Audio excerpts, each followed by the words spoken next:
as we get older, the anniversaries that start to mark our life are the anniversaries of what's missing.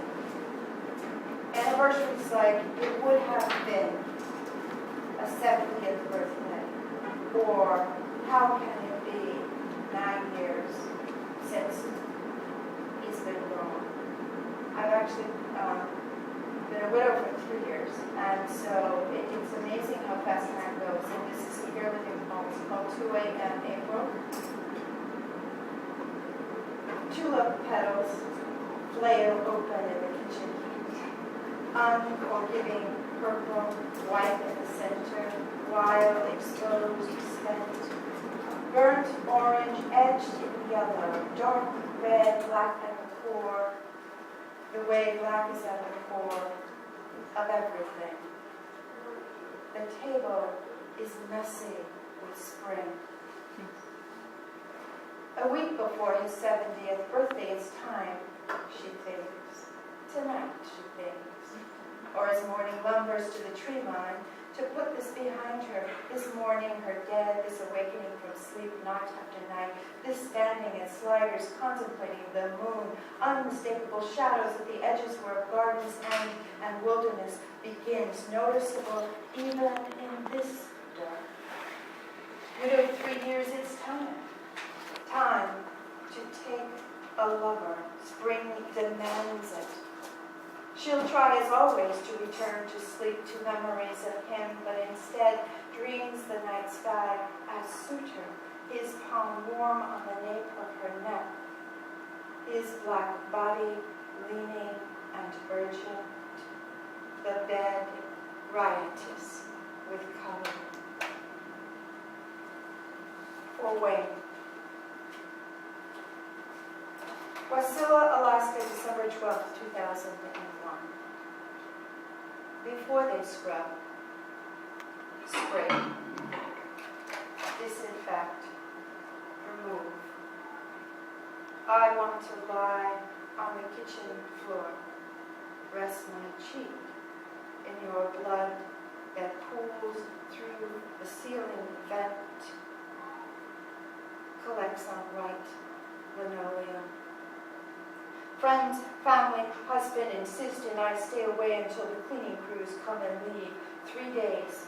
What they cannot get out, they cover. Linen white tie-back, stapled to stairs, floor, walls, windows, the vent above and below. When they have done all they can, I come to your house. Now, mine.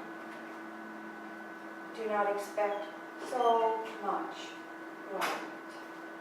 Your empty bedroom, the cold inside of an egg, blown clean. Higher. Laura phones, the one who lives next door to your emptied house. Fresh tracks in the snow, they came to shut off the power.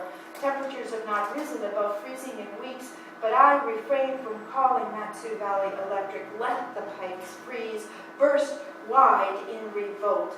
You cleared those trees, opened the ground, poured concrete, roofed and raftered. Every beam bears your mark. Window casings made by hand, each cut board, smooth and lacquered, a fitting frame to your Wasilla woods and Matanuska, Susitna mountain ranges. I ache to think of anyone else walking the floors you laid, leaning over garden beds you planned and planted, driving past the rock walls you built, stones you carried, blurring into the background of someone else's every day.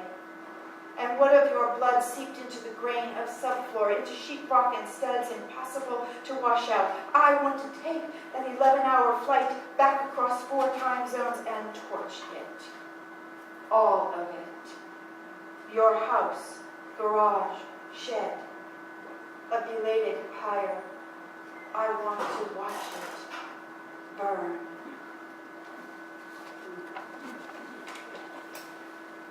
The fall. 2 months, 3 weeks, 2 days after your death. Nothing is linear.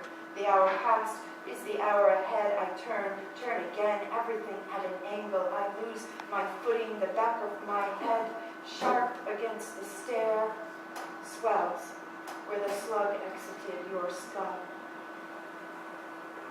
Tuesday, past midnight. If not now, when? Rabbi Hillel. She meanders through French doors onto the deck. Peeling paint crackles under bare feet. Water rushes and spills from neglected gutters. Lightning veins the horizon, reminiscent of her childhood. Hours spent staring into the black, watching for that streak of electrified white. Nothing appears without illumination, not even her. These days she looks more little, notices less in daylight or in dark his absence, and she stopped counting the months ago, gives rise to her own. She waits nonetheless in this light rain, a lightning rod of sorts, for that sudden jolt back from the dead. Arturo, March 23rd, 1998. I recall little except the date. Except that it was Monday, Richmond, 3 days groceries stored and refrigerated, CDs and books in orderly fashion on the small space of table in that studio apartment where I needed nothing. A half-day's commute from husband, daughter, 3 cats, 1 dog, and the clutter of accumulation. That place was sanctuary. Suddenly, there was you, and most of it is blurred now or forgotten, except that you were so hungry, devouring breath and bone. Father, refuge, she thought, haven. 4 weeks on Block Island, a respite, she thought, and from the upstairs bathroom, she sees boot prints leading to a window that looks in on the kitchen, but she hasn't been out today. The snow is fresh, the boot prints fresher. It's a safe place, the owner had told her. At this time of year, no one sets foot on the island unnoticed. But it isn't the ferry passengers she fears. It is the men already here. At the grocery store, post office, there is no calming her now. Out here at the end of this snaking, rutted dirt road on this isolated 6 acres surrounded by stunted woods that sway and creak incessantly from persistent ocean winds. She phones the owner just before midnight. Why would somebody be out here? Please, come. Arriving, he finds her, kitchen knife in hand, tells her it was only the meter man. There are footprints all up and down the laneway. It's a safe place. In the morning, she'll wake from a few hours of sleep, eyes swollen, stand outside in the cold and repeat a tired mantra. He's dead.